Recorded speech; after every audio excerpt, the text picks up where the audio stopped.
నమస్తే. ఇన్నాళ్ళు నన్ను సపోర్ట్ చేస్తూ, ఎంకరేజ్ చేస్తూ మీ ప్రేమని నాకు అందిస్తున్న ప్రతి ఒక్కరికి కృతజ్ఞతలు.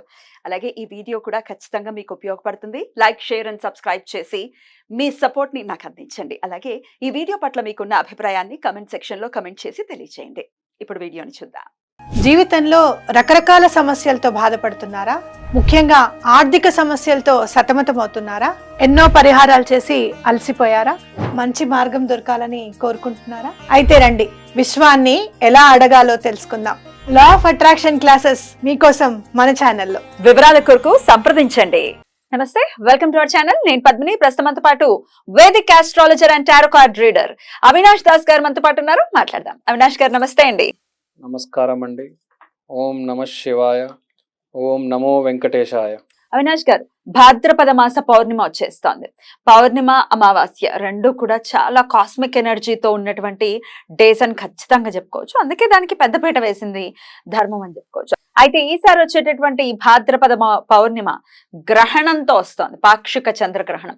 మరి ఈ చంద్రగ్రహణం అంటే పాక్షికంగా ఉంది, మనకి ఇండియాలో లేదు, అయినప్పటికీ గ్రహణం ఇస్ గ్రహణం. మరి ఎంత పవర్తో వస్తోంది భాద్రపద మాస పౌర్ణిమ? ఎట్లాంటి సమస్యల్ని అధిగమించడం కోసం ఈ పౌర్ణిమని యూటిలైజ్ చేసుకోవచ్చు? ఒక్కసారి మీ ద్వారా. పౌర్ణిమ మనకు పొద్దున 6 నుంచి 10 వరకు వస్తుంది. మనకు కనిపించదు, కొరియాలో కనిపిస్తుంది వాళ్ళకి. కానీ అది ప్రపంచంలోనే జరుగుతుంది, మనం చూడలేకపోతున్నాం, కానీ దాని ఇంపాక్ట్ మన మీద ఉంటుంది. సో ఇప్పుడు గ్రహణం ప్లస్ పౌర్ణమి. గ్రహణం అనేది ఒక యోగం అనేది మన శాస్త్రాల్లో ఉంది.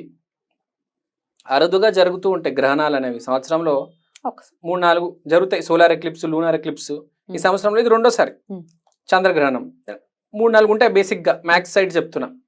సో అదొక యోగం. ఈ యోగం అనేది మీనరాశిలో జరుగుతుంది. రాహుగ్రస్త చంద్రగ్రహణం మీనంలో జరుగుతుంది. తర్వాత ఇది దేంట్లో? భాద్రపద మాసంలో జరుగుతుంది. భాద్రపదం అంటే అభద్రంగా ఉండేవాళ్ళు భద్రంగా మారే సమయం. పిల్లి కాస్త పులి, సింహం అయ్యే సమయం ఇది.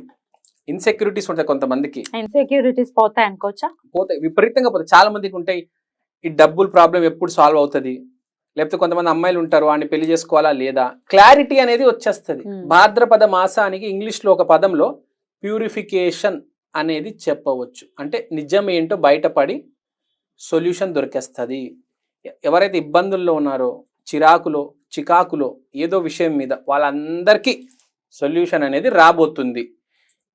ఏది త్వరగా స్పీడ్గా రావాలంటే సొల్యూషన్, మనకు ఒక యోగం వస్తుంది కదా 18వ తారీఖు, ఆ గ్రహణం రోజు. దీన్ని ఎవరు యూటిలైజ్ చేసుకోవచ్చు? మీనరాశిలో వస్తుంది. మీరు మీనరాశిలో గ్రహణం జరుగుతున్నప్పుడు వృషభ రాశికి అది 11వ ఇల్లు అయింది. సో మోస్ట్ ఎక్కువ పాజిటివ్ ఉన్నది వృషభ రాశి వాళ్ళకి, ఎందుకంటే వాళ్ళకి అది 11th హౌస్ అయింది. సో వృషభ రాశి వాళ్ళు ఆ రోజు, అంతే కదా, మీనం 11th హౌస్ అయింది కదా వృషభానికి. వృషభానికి 11వ ఇల్లు మీనం అవుతుంది. మీనంలో గ్రహణం అంటే ఒక యోగం. 11th house most powerful. So వృషభ రాశి వాళ్ళకి బాగా పవర్ఫుల్ ఈ గ్రహణం.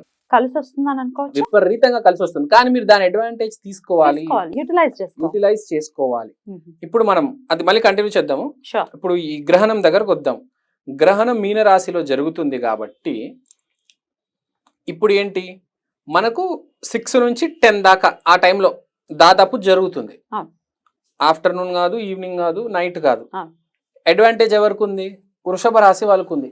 కాబట్టి ఆ రోజు వృషభ రాశి వాళ్ళు కుదురుతే, మీకు పొద్దున కొద్దిగా త్వరగా లేవగలిగితే, ఆ గ్రహణం ఆ యోగం టైం ఉంటుంది కదా, ఒక 4 అవర్స్, ఆ టైంలో మీరు ఏదైనా పని చేయగలిగితే, ఏదైనా పేమెంట్ చేయాలి, లేకపోతే ఏదైనా ఒక పూజ చేయాలి, 1 అవర్ పూజ చేసి దేవుడి దగ్గర మీ కోరిక కోరేసుకోండి.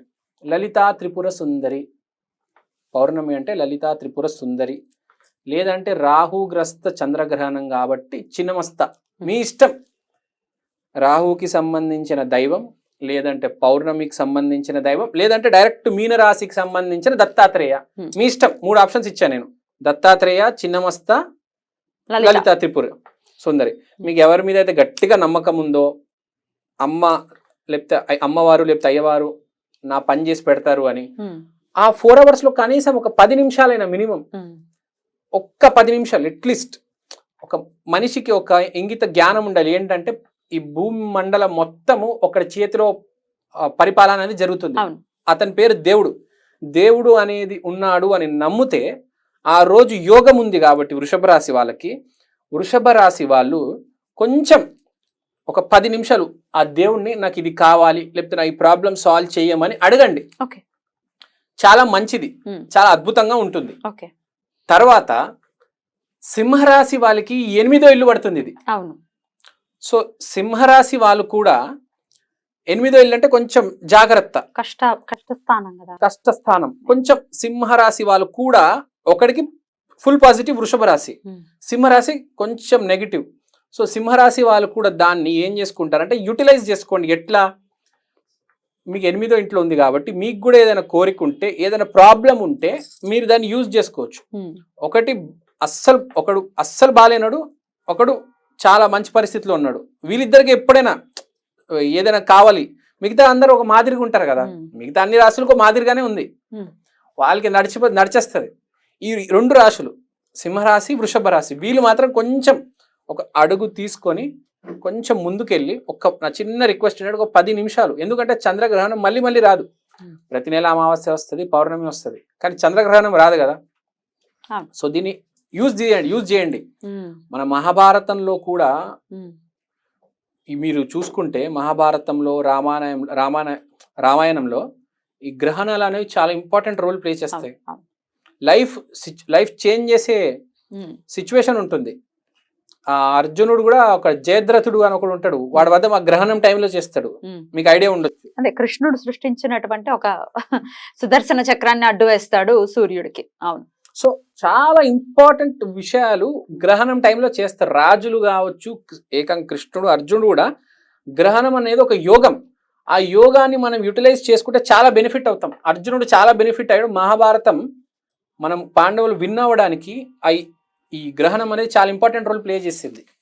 సో దీన్ని యూజ్ చేసుకోండి అంట. మళ్ళీ రాదు ఈ అవకాశం. సో ఇది ఒక టాపిక్. మరి ఏం చేయమంటారు? ఆ రోజు మీరు ఏం లేదండి, మీకున్న ప్రాబ్లం దైవానికి చెప్పండి. కన్ఫెస్. మీ ఉప్పు దీపం పెట్టుకుంటారా, నిమ్మకాయ దీపం పెట్టుకుంటారా, మీరు దైవానికి ఇప్పుడు దైవానికి చేరుకోవాలంటే 5 ఎలిమెంట్స్ మీకు తెలిసిందే కదా. Fire, water, earth, air, wood, metal, ఇవన్నీ ఎలిమెంట్స్ ఉంటాయి. మీరు ఏదో ఒక మెటల్, బేసిక్ గా 5 ఎలిమెంట్స్ ఉంటాయి, పంచభూతాలు అంటారు కదా. ఈ 5 ఎలిమెంట్స్ లో ఏదో ఒక మెటల్ ఈ ఎలిమెంట్ యూజ్ చేసి, ఫైర్ యూజ్ చేస్తున్నారంటే ఒక దీపం పెట్టేయండి, వాటర్ యూజ్ చేస్తున్నారంటే ఒక గిన్నెలో వాటర్. సో ఏదో ఒకటి పెట్టేసి, ఒక ఎయిర్ అనుకోండి, ఒక అగరబత్తి పెట్టేసి మీ మనోవాంక్ష, మీ కోరిక ఏదో చెప్పండి దేవుడికి, మీ ప్రాబ్లం ఏదో చెప్పండి. చెప్పేసి 4 hours తర్వాత మర్చిపోండి, ఇంకా మళ్ళీ గుర్తు తీసుకురావద్దు. చెప్పండి, మీకు గ్యారంటీ డెఫినెట్లీ యూజ్ ఉంటుంది, మీకు డిఫరెన్స్ తెలుస్తుంది. సో ఇది బేసిక్ గా ఈ గ్రహణం రోజు చేసుకోవాల్సింది. ఇంకోటి, ఈ గ్రహణం రోజు ఇంకో పాయింట్ ఉంది. ఈ గ్రహణం రోజు ఏంటంటే బేసిక్ గా మనకు పౌర్ణమి వచ్చింది కాబట్టి ఈ సర్జరీలు, ఈ ఆపరేషన్లు ఆ రోజు ఎవరైతే చేసుకోవడం కొంచెం అవాయిడ్ చేసుకోండి. ఎందుకంటే బేసిక్ గా పౌర్ణమి రోజు ఆపరేషన్ చేసుకోవద్దు అంటే, హాస్పిటల్కే వెళ్ళొద్దు. వెళ్తే అమావాస్య రోజు వెళ్ళాలి ఆపరేషన్ చేయించుకోవాలి. ఎందుకంటే ఆ రోజు నరాలన్నీ చిక్కిపోయి ఉంటే బ్లడ్ బయటికి రాదు అమావాస్య రోజు. అదే పౌర్ణమి అయితే నరాలు అన్ని ఉబ్బి అసలు పొంగుతూ ఉంటాయి కాబట్టి హాస్పిటల్కి ఆ రోజు వెళ్ళకూడదు.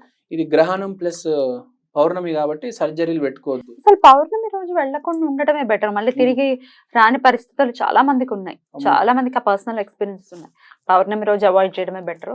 హాస్పిటల్ విజిట్, అదే హాస్పిటల్ కి సర్జరీలు మాత్రం, చెయ్యి మీద ఇంజెక్షన్ కూడా పడకపోతే బెటర్. రైట్. కత్తులు, బ్లేడులు, ఇంజెక్షన్లు, టాబ్లెట్లు కూడా దూరం ఉండండి. నేను చెప్తా, జాగ్రత్తగా ఉండండి. ఎమర్జెన్సీ సిచ్యువేషన్ ఉంటే తప్ప చేసుకోవద్దు.